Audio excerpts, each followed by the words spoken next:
आपका सीएनबीसी आवाज के टक्कर के आज के पब्लिक डिबेट एडिशन में 2024 में कौन बैंड बजाएगा, किसका बाजा बजेगा और किसकी बारात निकलेगी, आज इस पर सबसे बड़ी बहस करने वाले हैं। क्योंकि लाव लश्कर के साथ जब पटना में विपक्ष की बैठक हुई तो सवाल उठा कि महागठबंधन की बारात तो सज गई है, लेकिन दूल्हा कौन होगा। इसके बाद कांग्रेस ने कहा कि दूल्हे की चिंता छोड़िए, बारातियों के स्वागत की तैयारी करिए, क्योंकि 2024 में महागठबंधन की सरकार तय है। लेकिन बारात निकलने से एन पहले ही बारातियों में भागम भाग शुरू हो गई।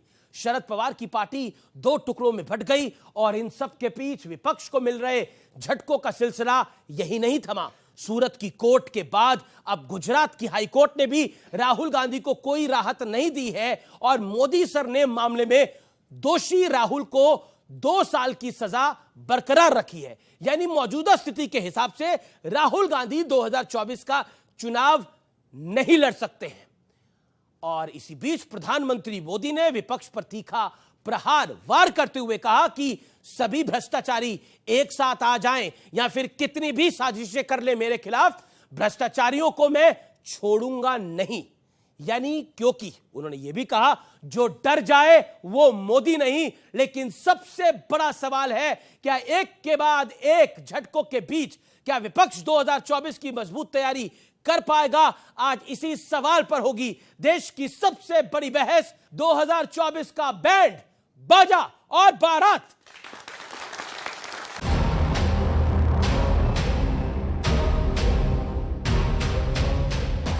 इस 24 की बारात का पटना का दूल्हा कौन है? हमारा दूल्हा तैयार है, आप अपने यहाँ बारात का स्वागत करने की तैयारी करो। शादी कर लेना चाहिए था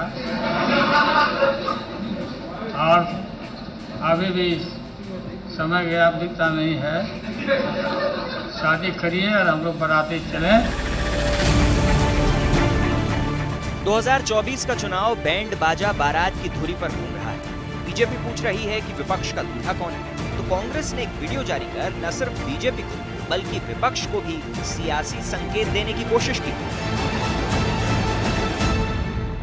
क्या अखिलेश यादव अपने आप को विपक्ष का चेहरा मानते हैं 2024 के लिए?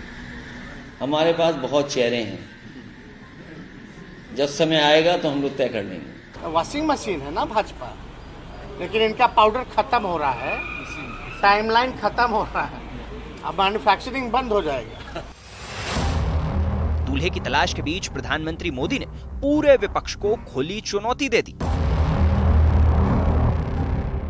ये लोग मेरे पीछे पड़ेंगे, मेरी कब्र खोदने की धमकी दे देंगे, लेकिन उन्हें पता नहीं है जो डर जाए वो मोदी नहीं हो सकता।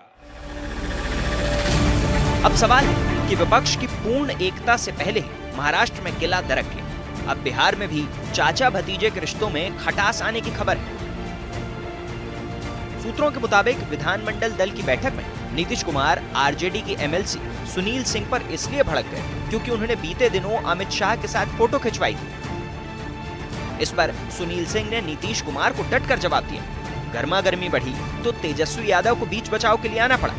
खबर तो यह भी है कि नीतीश कुमार अपनी पार्टी में टूट की आशंकाओं से भी काफी परेशान है।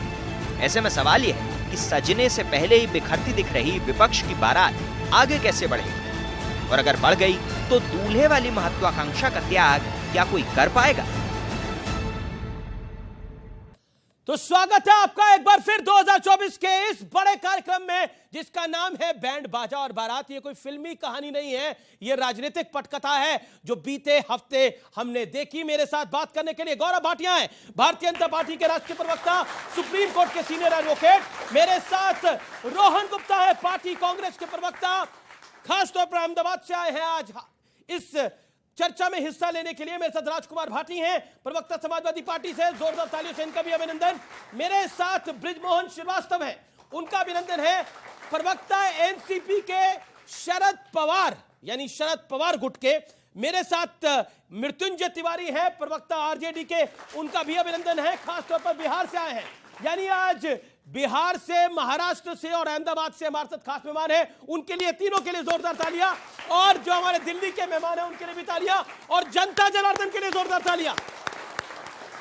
चलिए इस चर्चा की शुरुआत करते हैं।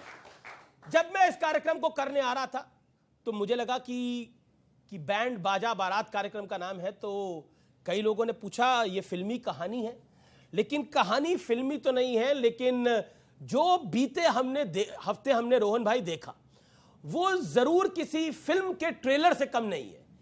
क्या आपको लगता है कि विपक्षी एकता को पलीता लगा है?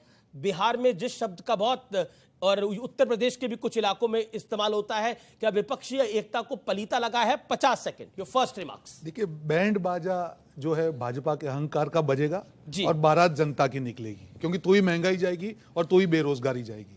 मुझे लगता है जो आपने कहा कि जो महाराष्ट्र में चल रहा है, आपने बैंकों की डकैती देखी होगी, बंगलों की डकैती देखी होगी, प्रॉपर्टी की डकैती देखी होगी। ये पार्टी की डकैती करने वाली, शुरुआत करने वाली भाजपा की विश्व की पहली पार्टी है जिसने पार्टी की डकैती चालू की, और गिनीज बुक वर्ल्ड रिकॉर्ड में इनका नाम आना चाहिए। बहुत बड़ा इनका अचीवमेंट है कि पार्टी की डकैती शुरू की है।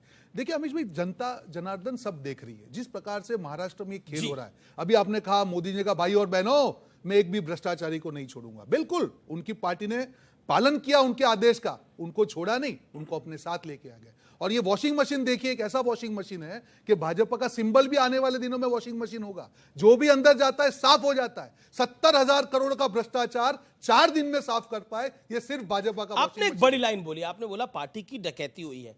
गौरव भाटिया, मैं सीधा आपके पास आता हूं, ये पार्टी की डकैती हुई है या आपको लगता है कि आपने खेल शुरू करा है? और ये जो बैंड बाजा और बारात है, कांग्रेस को तो लगता है कि बैंड भी आपका बजेगा, बाजा भी आपका बजेगा और फिर बारात जनता की निकलेगी। देखिए, आपकी स्टोरी मैंने बड़ी ध्यान से सुनी और उसमें आदरणीय प्रधानमंत्री जी ने बात करी कि विपक्ष कहता था मोदी जी की कब्र खोद दो। तो मैं इतना ही कहूंगा, भ्रष्टाचारियों की जिसने कब्र है खोदी, उस महान नेता का नाम है नरेंद्र मोदी।